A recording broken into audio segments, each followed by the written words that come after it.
Hello everyone and welcome back to another WARNO guide video.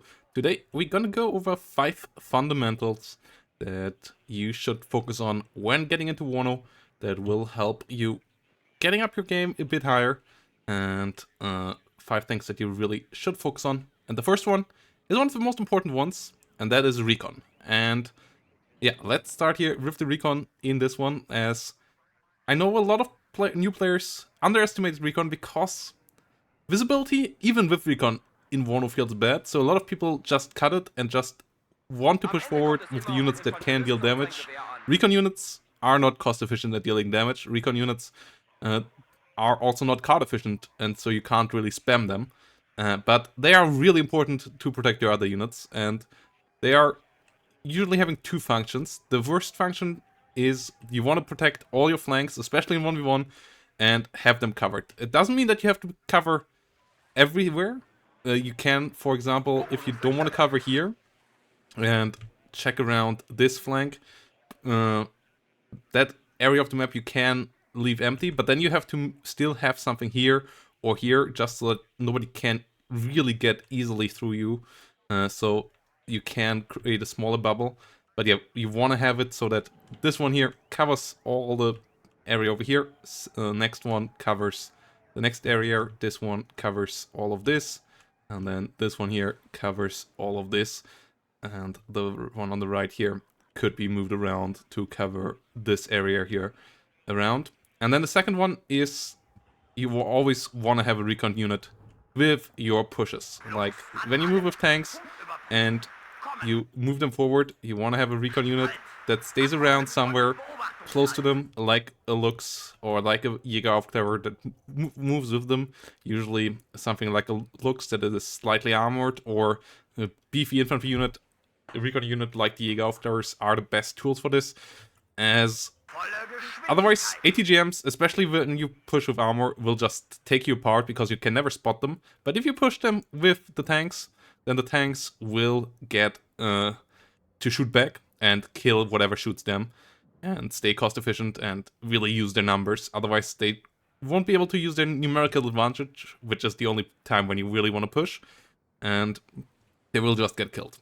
Plus you might spot something for artillery and so on as well. So if you have a push like this here, where you only have Panzer Grenadiers, and you consider what do you need to make this worth a push, buy recon first. Recon is really, really important in this game, and you should always have a check on if you have enough recon before every push you make. Otherwise, the push will fail already, no matter how many units. And tip number 2 is all about this up here, and the timer next to it, as it is about spending your money, as that is super important and something that a lot of players do wrong, and they focus on micro. In the first minute they usually buy something with the points they get, but in minute 3 and later on they usually start to forget about the income when they are newer to the game, and that is really detrimental, because just like any other RTS, macro and getting a numerical advantage is a big game in WARNO, and the easiest way to get a numerical advantage in this game is by spending more points than your enemy and getting more units there. And then it kind of doesn't matter how good the enemy micros. If you have 3-4 tanks versus their 2 tanks, and you get a bit of recon with your tanks, they will kill them. So spending this money up here, getting something every tick, no matter what it is, even if it's at the beginning not efficient, like you don't have to worry about being super efficient as long as you add a bit to your combined arms in what you spend it on. At the beginning, just focus on spending it as a new player, and maybe even set an alarm. I know some players in the past, they just set up an alarm, and whenever the timer hit, they just spend something like every minute and just put in more units on the board, and then you immediately grow. And like, yeah, you get so many points that within 6 minutes you more than doubled your units on the battlefield. And if you forget half of that, your enemy will just have a lot more units than you have on the battlefield already, and they can just smash you with that numerical advantage alone, and it doesn't matter how well you micro against it. So focus on this first, and then get into the micro around it afterwards. Macro, like in every RTS, is top priority. Micro comes second in WARNO as well. So yeah, let's move on to step number 3. And tip number 3 is zone control. And that is about controlling the areas in front of you on the map and having a way to keep enemies out of there at everywhere around you. And that can be done on multiple ways. Like, for example, you can use helicopters, normal ATGM teams, tanks, or IVs, and it can be layered as well with multiple layers. For example, up here, you have the recon first, that gets you the scouting. Then you have the IFV over here that spots in front of it, helped by the long-range tank that can shoot at anything moving in here as well. And all of that then also helped out by the ATGM that can help out from over here as well and come around with some big shots as well from the rear. And that is a pretty important thing that you want to have set up in your early stages as well. Have enough around to control all areas, especially the areas where you're not wanting to attack, where you're just wanting to hold out. Like if you want to push over here onto lakes, this here is even more important. Having that one ATGM and that one power helicopters that just keeps scouts away from getting too close to your recon, figuring out what's actually going on, and keeping them pushed away by BO helicopters with ATGMs, for example, or a Milan team that can shoot at them as well from this church tower. High ground, super important for all of this. Maps like this, where you have these silos or church towers, they really give you a lot of zone control. Another RTS basic that is in this form here, represented in WARNO. So yeah, you really want to have your zone of control set up at any given time. And the enemy will have it set up as well. And you will have to find a way to break it. There's smoke, there's suppression, or there's just pure force to break through it as the options how you can break the zone of control relatively easily. And yeah, that's how you want to deal with it as well. Blinding them by killing the recon could work as well, though that is always a bit risky. And yep, that brings us to the next one. So let's move on. And tip number 4 has to do with AA and how to set up a sufficient AA network. And that is something that a lot of people struggle with, and then they wonder why their investment into AA is so inefficient and why they still lose, and it feels like the AA investment is just a waste of time and even is a negative, and that is, do it decisively. And like, you want to do it into the manner that an enemy plane can die to the AA you have set up. A single Roland 3 most likely won't get you any plane kills. It needs 2 shots with a pretty decent reload time between both shots, so it would need to hit both missiles, which with 60 accuracy on each is already relatively low chance, plus goes even lower with VCM. So a single Roland is not a worthwhile investment if you want to set up an AA network. And you want to go for usually tow Rolands. The easiest way is just buying 2 mid-range AA, long-range AA pieces together.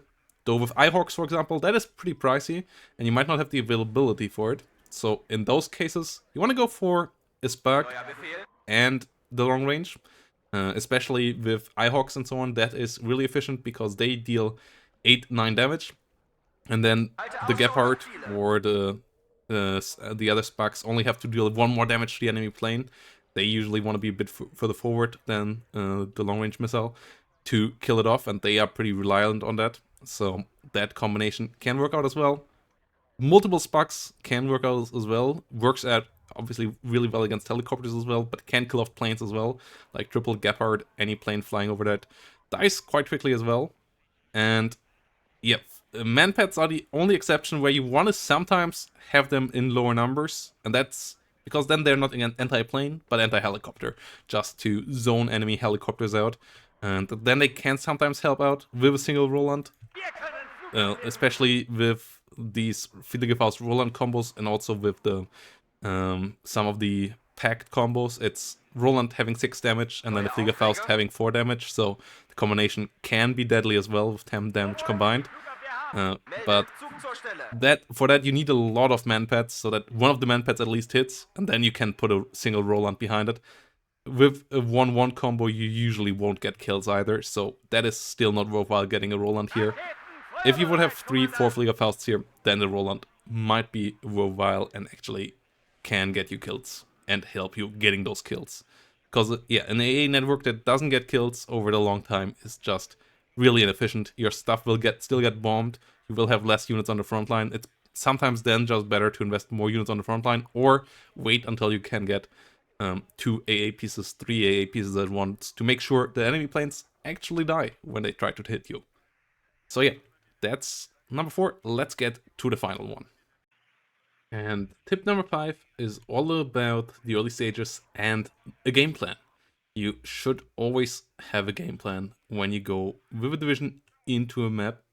That game plan in ranked should be decided the moment you see the map and your opponent, as you then should try to figure out, like, you should know your strengths of your divisions and then adjust to what the enemy's strengths are and what you can do when you are strongest, where you are strongest. Like, do you have the better infantry? Do you have the better tanks?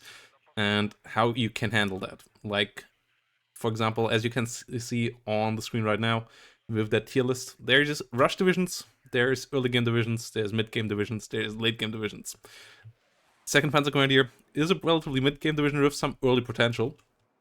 And yeah, if you are up against the late game division, then their forward deploy Fallschirmjägers might want to rush over here, grab Charlie, and also might want to rush into Bravo, really get all the 3 points in the middle contested whilst capturing Charlie, getting up a take.